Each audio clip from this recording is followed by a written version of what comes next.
இறை இயேசுவில் எனக் அன்பார்ந்தவர்களே, நம் ஜீவனுள்ள தேவனின் உயிருள்ள வார்த்தைகளை தினமும் கேட்பதன் மூலம் உங்களுக்கு நன்மையும் ஆசியும் உண்டாவதாக.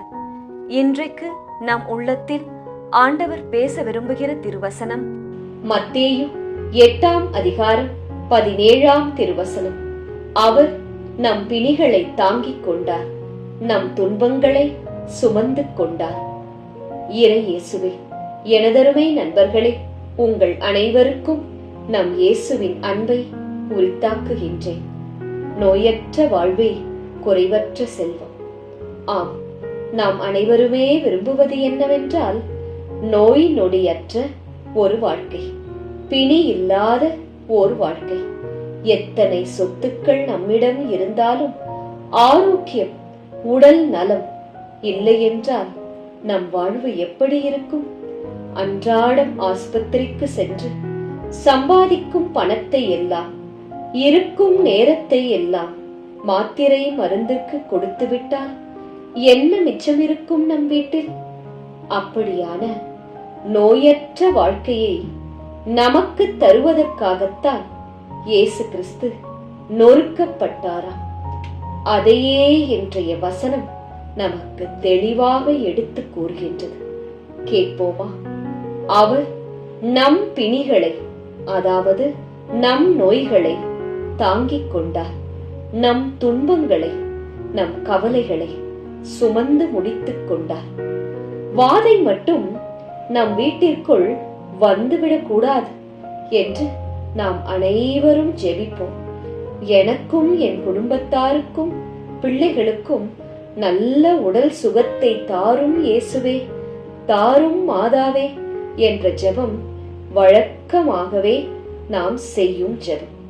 அதை கண்டிப்பாக இயேசு நமக்கு தருவேன் என்று இன்றைய நாளில் நமக்கு வாக்கு கொடுக்கின்றார். நோயை விட ஒரு மனிதனை அதிகம் கொல்லுவது என்ன தெரியுமா? அந்த நோயை குறித்த அச்சம். அந்த அச்சமே அவனை மிகவும் பயமுறுத்துகிறது. எனக்கு இந்த நோய் வந்துவிட்டால் நான் இறந்து விடுவேனோ?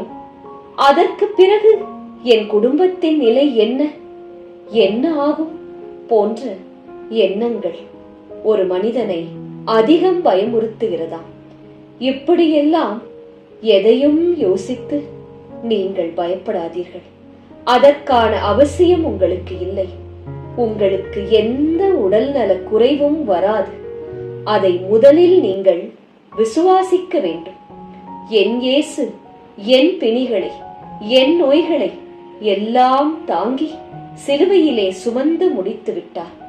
இயேசுவின் நாமத்தின் பொருட்டு நோயற்ற வாழ்வை நான் சொந்தமாக்கிக் கொண்டேன் என வாயார தினமும் சொல்லி ஜெபிக்க வேண்டும். அதே போல் உங்கள் ஊரில் உள்ள மருத்துவமனையில் நோயால் வாடுபவர்கள் உடல் நலம் பெற வேண்டும் என்று அன்றாடம் தவறாமல் ஜெபிக்க வேண்டும்.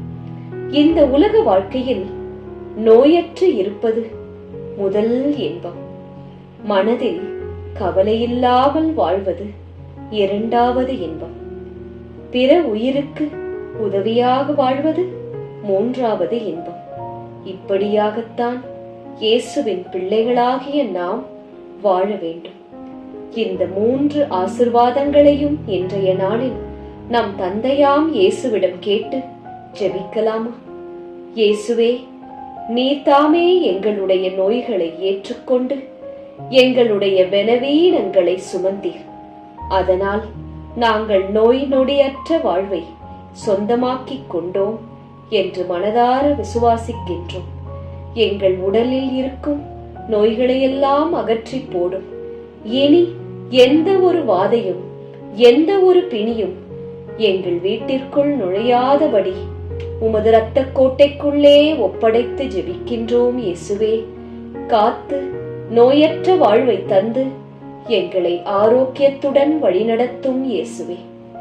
இயேசு கிறிஸ்துவின் பெரிதான நாமத்தின் நிமித்தம் ஜெபிக்கிறோம். ஆமென். ஒவ்வொரு நாளும் உங்கள் உள்ளத்தில் ஆண்டவர் பேச விரும்புகிற இறை வார்த்தையை தெரிந்து கொள்ள ரோசரி பிரேயர்ஸ் சேனலை சப்ஸ்கிரைப் செய்யுங்கள். மேலும் உங்கள் நண்பர்கள் மற்றும் உறவினர்களுடன் ஷேர் செய்யுங்கள். நன்றி.